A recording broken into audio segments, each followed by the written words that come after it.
नमस्कार, स्वागत है आपका इंडिया साइंस के खास कार्यक्रम साइटेक में और आपके साथ मैं हूं शहनाज रजा। आज के एपिसोड में हम जानेंगे एक रोचक शोध अंडर वाटर वाईफाई और मक्खियों की कलाबाजी के बारे में और साथ ही खंगालेंगे फर्न्स के इतिहास को। तो देर किस बात की, चलिए शुरू करते हैं आज का साइटेक। इंटरनेट आज संचार की दुनिया का सबसे महत्वपूर्ण साधन बन गया है, जो विश्व के लाखों करोड़ों उपकरणों को आपस में जोड़ता है। एक अनुमान के मुताबिक वर्ष 2030 तक करीब 4000 करोड़ उपकरण इंटरनेट से जुड़ जाएंगे, जिनमें कंप्यूटर, स्मार्ट डिवाइसेस, यहां तक कि स्मार्ट वाहन भी शामिल होंगे। लेकिन आज भी कुछ स्थान ऐसे हैं जहां इंटरनेट का इस्तेमाल नहीं कर सकते हैं, जैसे कि पानी के अंदर। लेकिन अब वैज्ञानिकों ने इसका हल भी खोज निकाला है। कैसे, आइए देखते हैं। पानी के अंदर इंटरनेट के इस्तेमाल को संभव बनाते हुए King Abdullah University of Science and Technology सऊदी अरब के वैज्ञानिकों ने एक्वाफाई नाम का ऑप्टिकल वायरलेस सिस्टम विकसित किया है। ये एक ऐसा वाईफाई है जो पानी के अंदर काम करेगा। एक्वाफाई एक्वेटिक इंटरनेट यानी कि जलीय इंटरनेट है, जो डेटा को लाइट बीम यानी कि प्रकाश की एक पुंज के द्वारा पानी के अंदर एक स्थान से दूसरे स्थान पर भेजता है। लिहाजा गोताखोर इस एक्वाफाई की मदद से पानी के अंदर से तुरंत सतह पर फुटेज या तस्वीरें भेज सकेंगे। इस वायरलेस सिस्टम की एक खासियत ये भी होगी कि पानी के अंदर मौजूद ड्राइवर बिना किसी हैंड सिग्नल के बात कर सकता है और साथ ही सतह तक अपनी लाइव जानकारी पहुंचा सकता है। आइए जानते हैं कि ये उपकरण काम कैसे करता है। दरअसल एक्वाफाई गोताखोर के स्मार्टफोन से डेटा भेजने के लिए रेडियो तरंगों का इस्तेमाल करता है, जो उनके गियर में लगे एक गेटवे डिवाइस पर जाता है। आगे ये डेटा लाइट बीम यानी कि प्रकाश पुंज की मदद से सतह पर मौजूद कंप्यूटर पर पहुंचता है, जो कि पहले से ही सैटेलाइट के माध्यम से इंटरनेट से जुड़ा होता है। एक्वाफाई एलईडी या फिर लेजर के द्वारा मल्टीमीडिया मैसेजेस को भेजने में सक्षम है। इस उपकरण में एलईडी का इस्तेमाल कम दूरी और लेजर का इस्तेमाल ज्यादा दूरी के लिए किया जाता है। वैज्ञानिक पहलुओं पर नजर डालें तो पानी के अंदर रेडियो, ध्वनि तरंगों और प्रकाश संकेतों के माध्यम से संचार को संभव बनाया जाता है। रेडियो तरंगे कम दूरी तक डेटा को स्थानांतरित करती हैं, वही ध्वनि संकेत लंबी दूरी तक डेटा को स्थानांतरित तो करते हैं, लेकिन डेटा की दर कम होती है। वही प्रकाश काफी दूरी तक डेटा को स्थानांतरित कर सकता है, लेकिन इसके लिए भी जरूरी है कि ट्रांसमीटर और रिसीवर के बीच प्रकाश संकेत की रेखा स्पष्ट हो। एक्वाफाई को विकसित करने वाले वैज्ञानिकों का दावा है कि ऐसा पहली बार हुआ है जब किसी ने पानी के अंदर इंटरनेट का इस्तेमाल करते हुए पानी के अंदर की दुनिया को वैश्विक इंटरनेट से जोड़ा है। हालांकि वैज्ञानिक अभी इस उपकरण को और बेहतर बनाने में लगे हैं, जिससे इसका इस्तेमाल बहते पानी में आसानी से किया जा सके।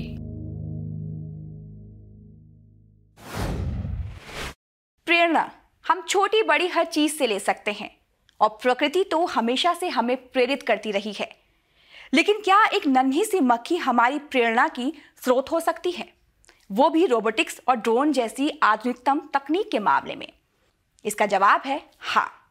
तो आज हम बात करेंगे मक्खियों और पतंगों की कलाबाजी के विज्ञान के बारे में और जानेंगे कैसे ये समझ हमें यांत्रिक इंजीनियरिंग में मदद कर सकता है।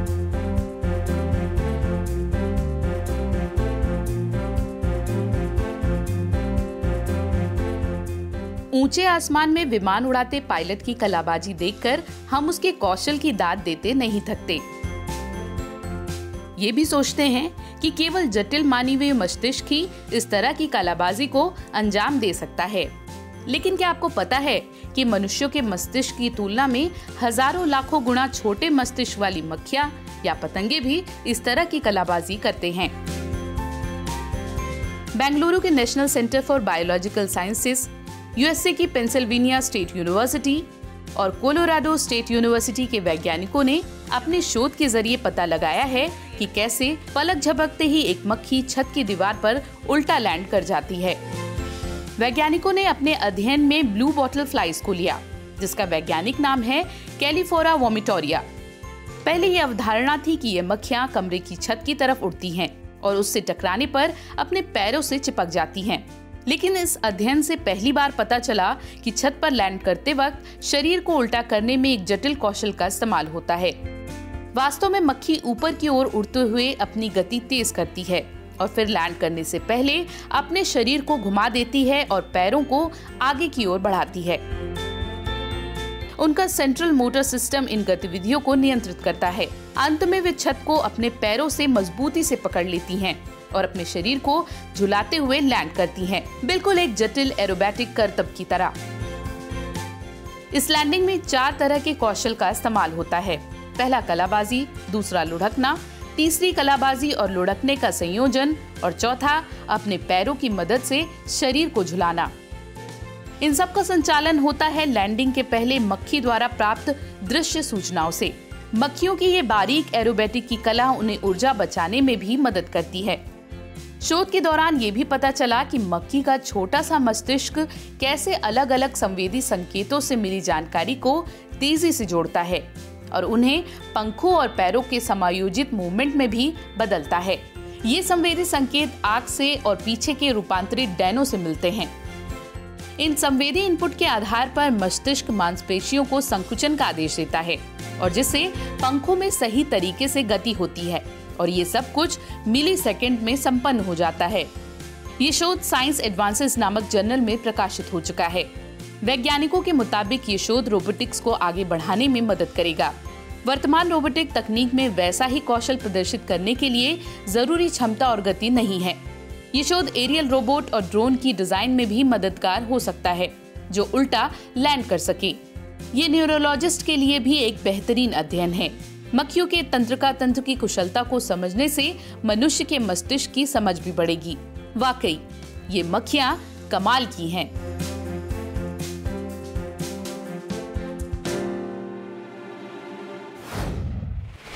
अगर आपने जुरासिक पार्क फिल्म देखी है तो आपको जंगल वाले दृश्य में बड़े बड़े पंखों जैसे आकार वाले पौधे भी याद होंगे। दरअसल ये फर्न्स हैं जिन्हें टेरिडोफाइट्स भी कहा जाता है। प्राचीन काल में इस वनस्पति का पूरी पृथ्वी पर साम्राज्य था, लेकिन बदलते समय के साथ फर्न का साम्राज्य टूट गया और इनकी जगह दूसरी वनस्पतियों ने ले ली।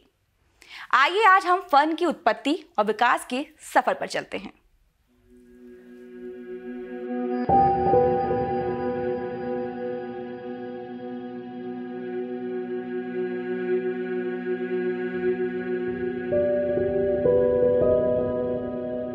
पहली बार पानी में कुछ ऐसा दिखाई दिया जो प्रकाश संश्लेषण कर सकता था।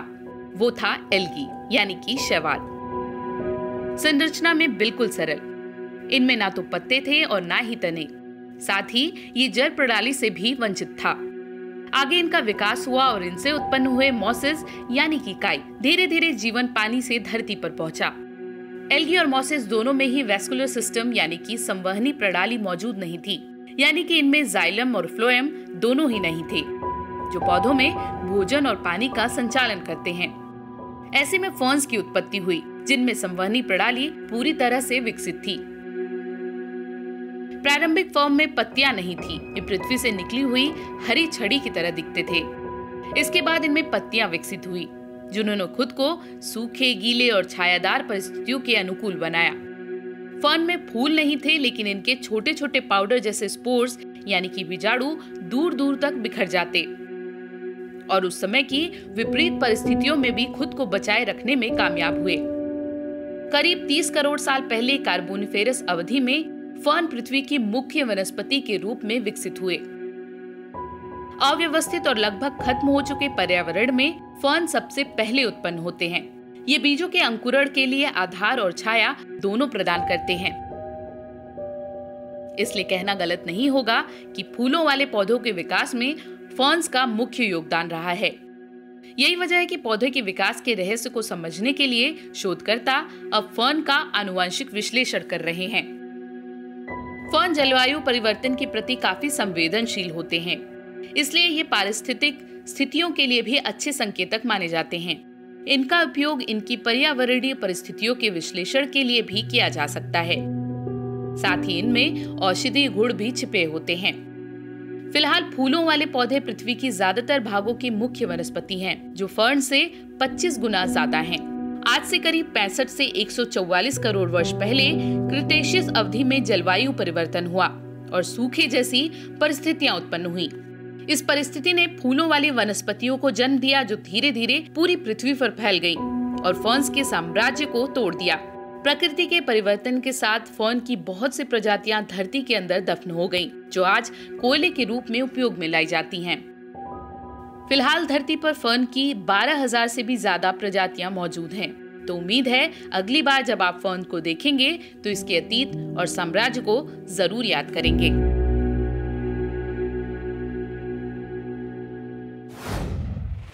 तो कैसा लगा आपको आज का SciTech, हमें जरूर बताइएगा। आप अपने सुझाव नीचे लिखी गई ईमेल आईडी पर भेज सकते हैं। साथ ही अगर आप चाहते हैं कि हम आपके सुझाए किसी विषय को अपने कार्यक्रम में शामिल करें तो हमें लिखना ना भूलिएगा। तो आज के लिए बस इतना ही। फिर हाजिर होंगे SciTech के नए अंक के साथ। तब तक के लिए नमस्कार।